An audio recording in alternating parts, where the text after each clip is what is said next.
In a quiet suburb of New Jersey, April Kaufman's life seemed to be the embodiment of the American dream. A successful radio host, an activist fighting for veterans' rights, a loving mother, and the wife of a respected doctor, she was the voice of her community and a symbol of success.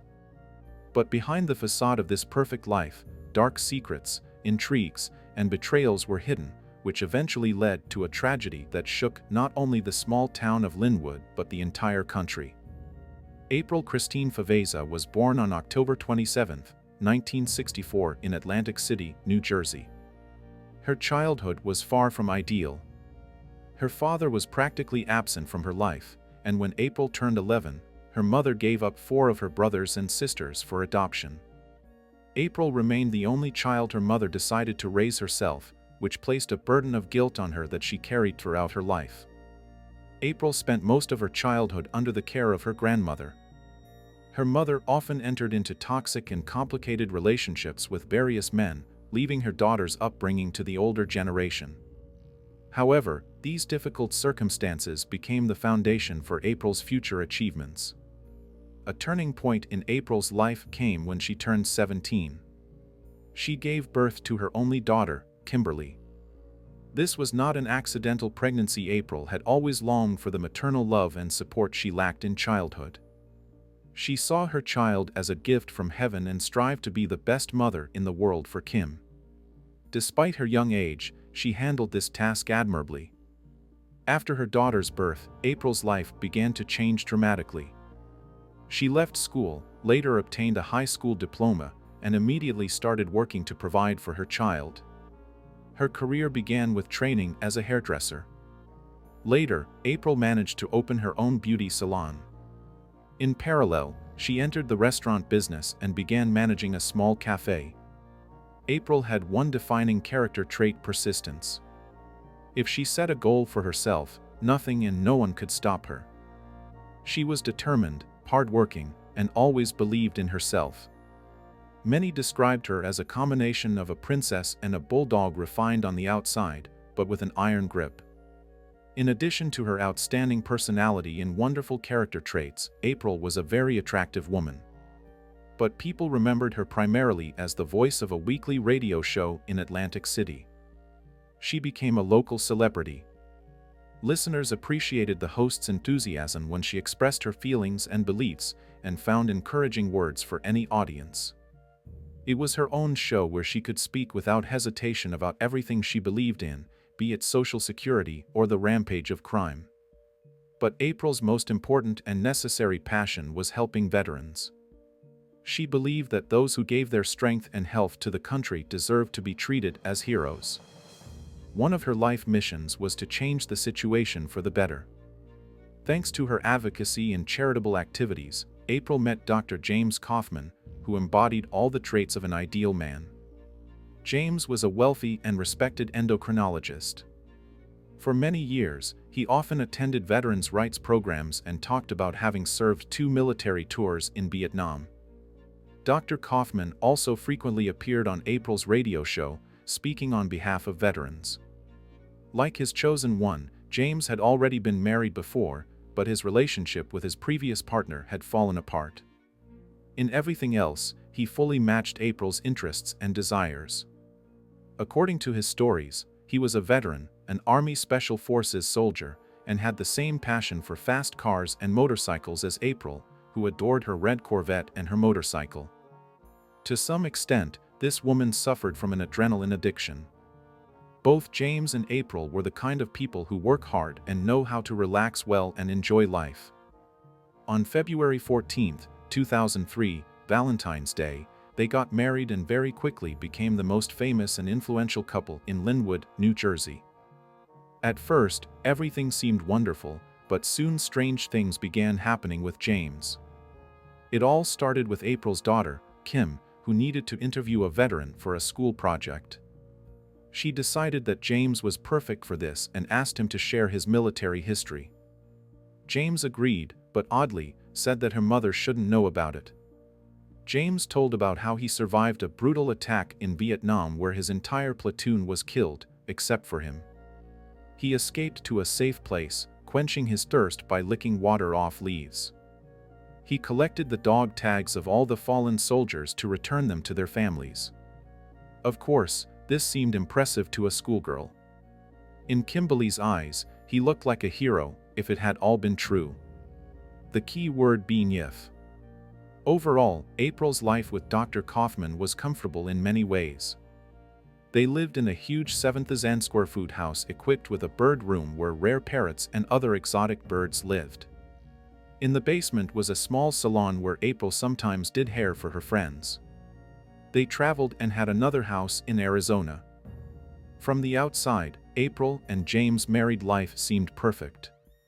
Even if it was far from perfection, soon close friends and family, especially Kimberly, began to notice cracks in their relationship.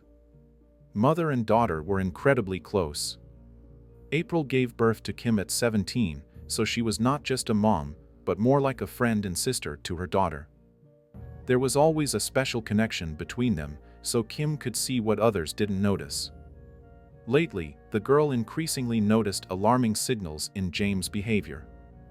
For example, this man was very domineering and strived to keep everything under his control. He controlled April's finances, despite the fact that she earned her own money. He would come up and turn off the light in the room where she was working, supposedly to save money. James often envied his wife when people were fascinated by her. He didn't like that at events all the attention went to April, and he was constantly forgotten. There were other, more serious problems. Once during a heated argument with his wife, James pulled out a gun and fired at the wall. The bullet holes remained in the living room, which a neighbor later noticed. James Kaufman never parted with his weapon, carrying it everywhere. His ego was astronomical. He considered himself a tough guy. One of the most important things in James' life, besides weapons, was money. He wanted to be perceived as a rich, influential person, a leader.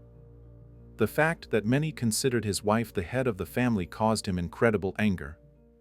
What irritated James the most was when he was called Mr. April. Not every man can live with a strong and influential woman who achieves success on her own. James was unlucky in this regard, as he always remained in the shadow of his wife. One day, April found out that James had never actually served in the army. He had completely fabricated his military past, making up stories about combat exploits for over 10 years. It's hard to imagine how unpleasant it was for her to learn that a close person had so treacherously deceived her. However, this was only half the problem. Worse was that the woman had repeatedly invited James to her radio show, where he shared his valiant stories. His lie was professionally ruinous for April.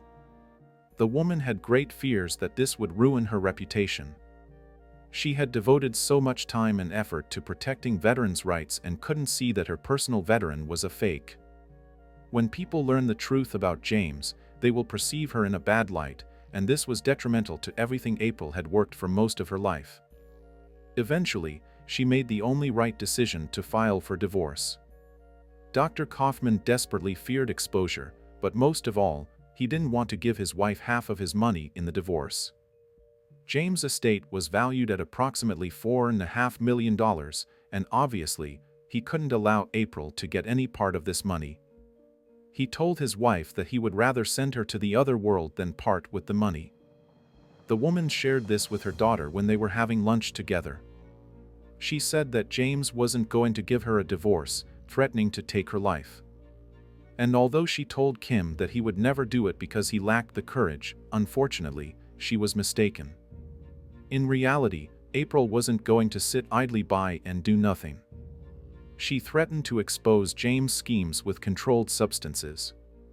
Of course, she didn't really want to do this. She just needed a way to somehow get out of this relationship. And so, if he didn't give her a divorce, she would go to the police. This is exactly what April told Dr. Kaufman. In response to this statement, James developed a plan to eliminate his own wife. He turned to the Pagans motorcycle gang, which was associated with organized crime in Philadelphia, Pittsburgh, and New York. In New Jersey, the club was led by President Andrew Glick, who ultimately became a central figure in this case. Having access to prescription drugs in his practice, James, as a doctor, prescribed pills to people who didn't need them. They, in turn, sold them for big money on the streets and illegal markets. This practice only exacerbated the opioid epidemic in America. Members of the Pagans Motorcycle Club were Dr. Kaufman's clients. They actively participated with him in the distribution of controlled substances, making big money from it. Especially involved in this business were Pagans representatives Ferdinand, or Freddie Agello, and Andrew Glick, the local club president. The Pagans' affairs were going quite smoothly until a threat appeared in the person of April Kaufman, who promised to expose their activities to the police if her husband didn't grant her a divorce. That's when James developed a plan for her elimination, and he did it with Freddie's help. Dr. Kaufman offered Freddie Agello $50,000 to get rid of his wife. He made it clear that he wanted her dead because of the threat of exposing all operations and because he didn't want to share his money. Freddie didn't want to get his hands dirty himself, so he decided to assign the job to another pagan for a lower price. His brilliant plan was to do this job for $5,000 to $10,000 and keep the rest for himself. Pagans President Andrew Glick knew about the planned operation but didn't intervene or try to stop it. For several months, Freddie couldn't find an executor. None of the Pagans agreed to take responsibility for a crime for which they would receive meager money compared to what Freddie would get. However, after some time, a volunteer named Frank Mulholland agreed to carry out the order. On the morning of May 10, 2012, 47-year-old April Kaufman was still asleep in her bed when James was getting ready for work. He left before dawn, stopping at a local store on his way to the office. April was a fan of the unusual. She had a whole collection of exotic birds at home. A man named Billy Gonzalez took care of them. He periodically visited the Kaufman's house to look after the birds. That morning on May 10th, James called him twice and asked him to stop by the house to check on April. Billy was surprised, as his boss husband had never made such requests before. Nevertheless, the man decided to stop by and find out the reason for his boss husband's concern. When Billy arrived at the house, he found April lying face down on the bedroom floor, shot twice. The first bullet grazed her elbow, and the second went through her chest, piercing her lungs and heart, which ultimately led to Mrs. Kaufman's death.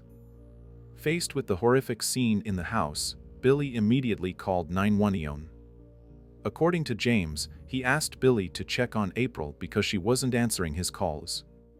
Every morning at 8:30, he called his wife to check if she had overslept and to wish her good morning. Billy Gonzalez, after calling the police and ambulance, called the doctor and informed him about the condition in which he found his wife. James immediately made a duplicate call to 911 to deflect suspicion from himself.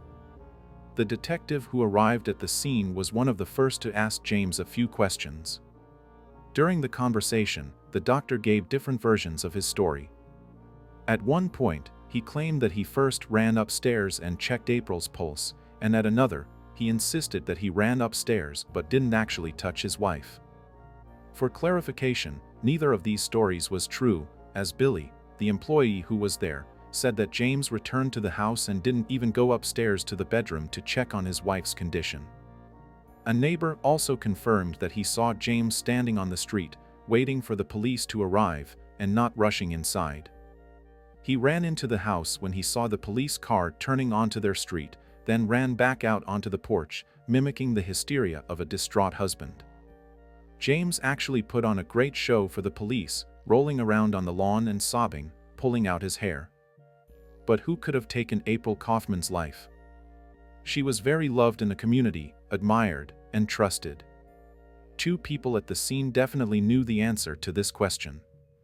One of them was James, and the other was daughter Kimberly. From the very moment she received his call informing her of her mother's death, the girl knew exactly who was responsible for her sudden death, and she didn't hesitate to tell the investigators.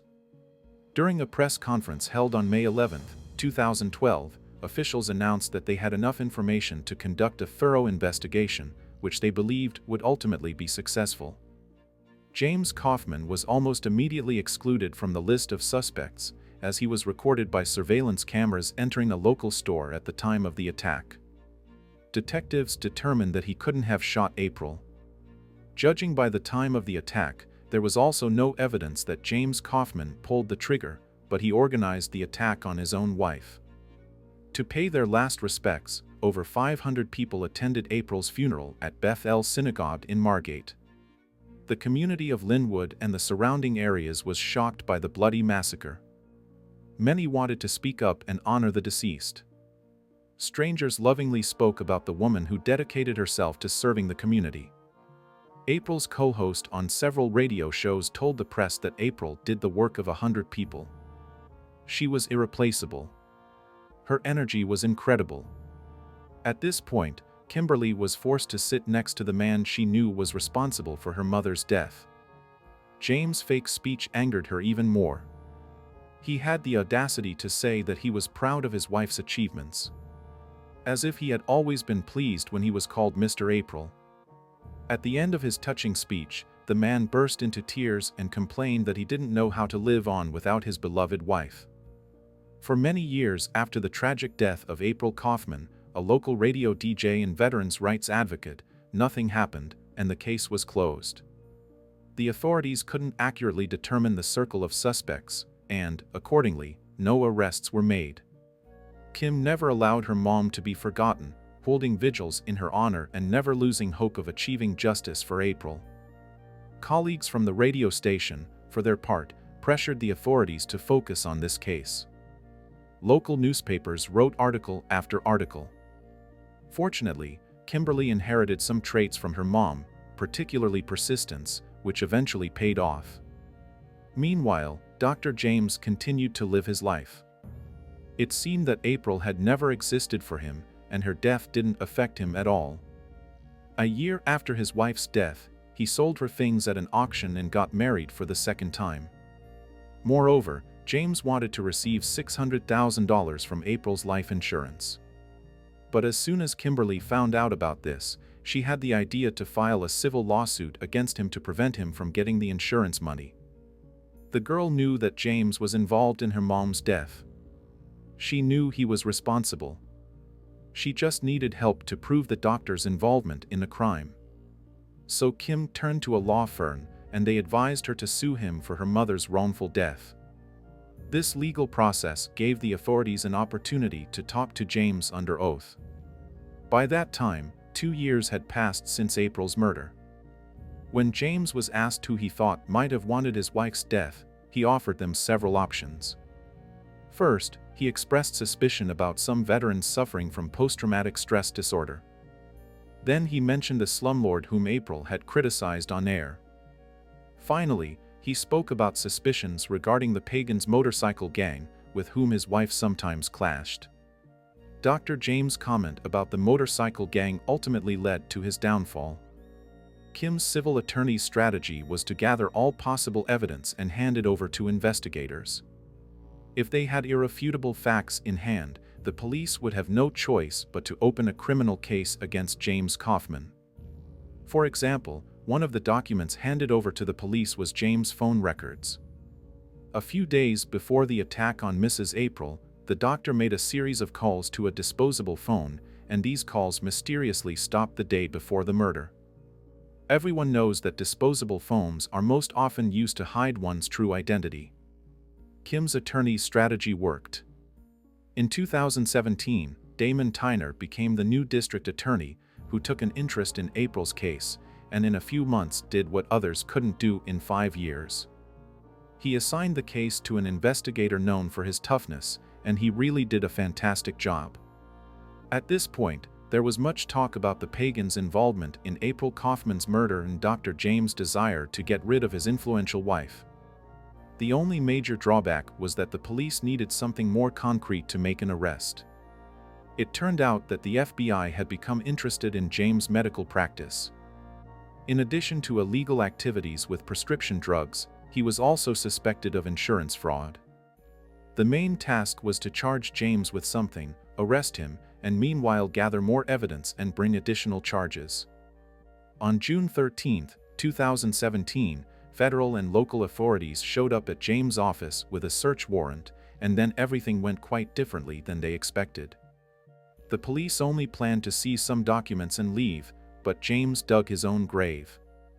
When agents began executing the warrant, James grabbed a gun, ran out of the office, and shouted that he would take his own life if they tried to accuse him of something he didn't do.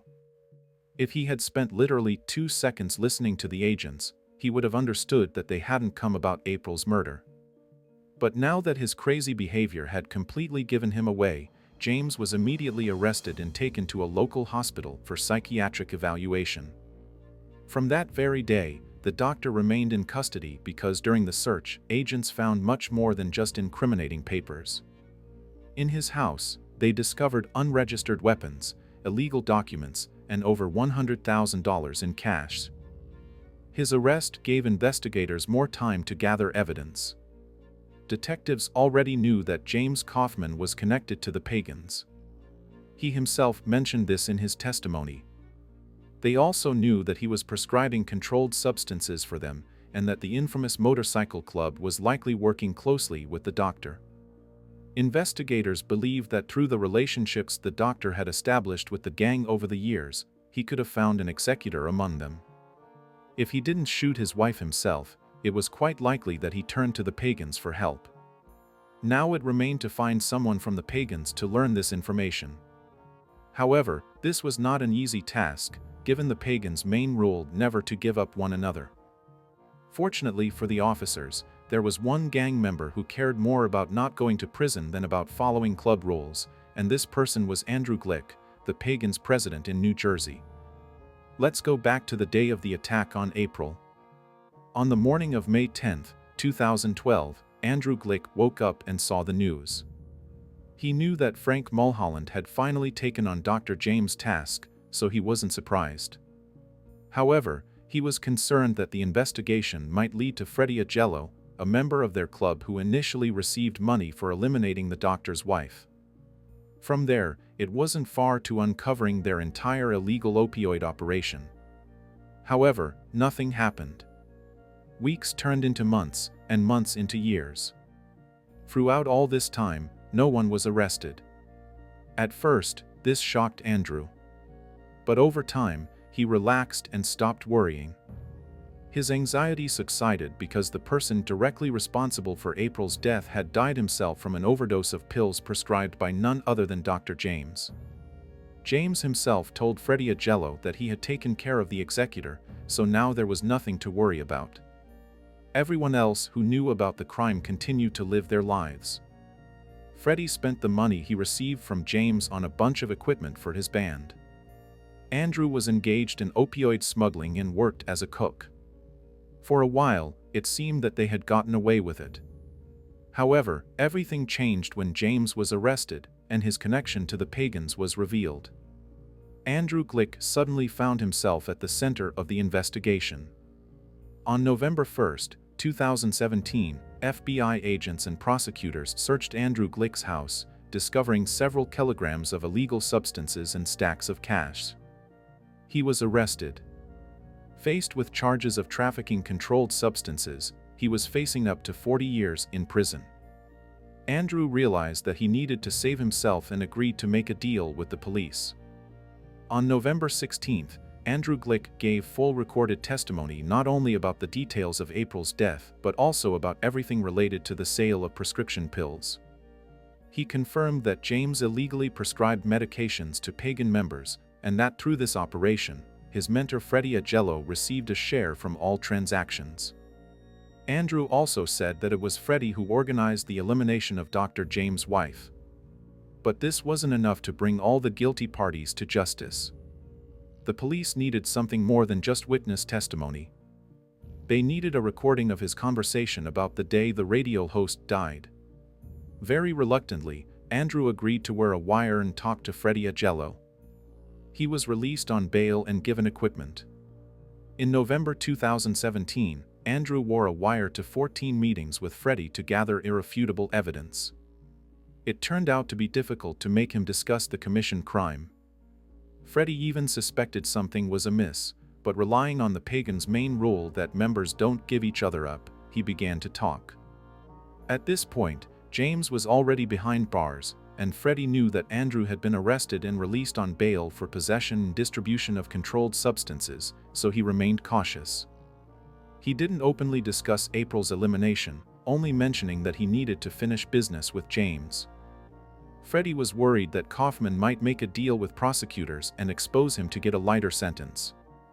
Freddie Agello's scheme involved eliminating James before he could start talking. He planned to do this to his incarcerated associates. Of course, his plan failed, but it gave the police an opportunity to detain him. On January 9, 2018, 62-year-old Freddie Agello was taken into custody and charged with conspiracy to murder and racketeering. On the same day, 69-year-old James Kaufman was finally also charged with conspiracy to deprive his own wife of life and several other offenses. According to the prosecution, on the morning of May 10, 2012, Francis Mulholland was given a gun and driven to the Kaufman's residence at the end of Woodstock Drive, where James deliberately left the doors unlocked. 18 months later, 46-year-old Francis was found dead from an overdose on his living room floor. It seemed to be an accident, but later James Kaufman confessed to his gang friends that he personally took care of the executor to cover his tracks. The doctor prescribed him pills that caused the overdose. The investigation revealed that the long-standing alliance between members of the Pagans motorcycle gang and James Kaufman was formed for mutual financial benefit by exploiting the doctor's medical practice for illegal distribution of controlled substances. These relationships ultimately culminated on May 10, 2012, when James convinced Freddie to eliminate his wife. After these arrests, Kimberly, feeling an enormous relief, spoke at a press conference. She stated that from the very beginning, she knew that James was somehow involved in her mother April's tragic death. For 5.5 years, the young woman felt as if she was living while holding her breath, and finally the day came when she could breathe freely.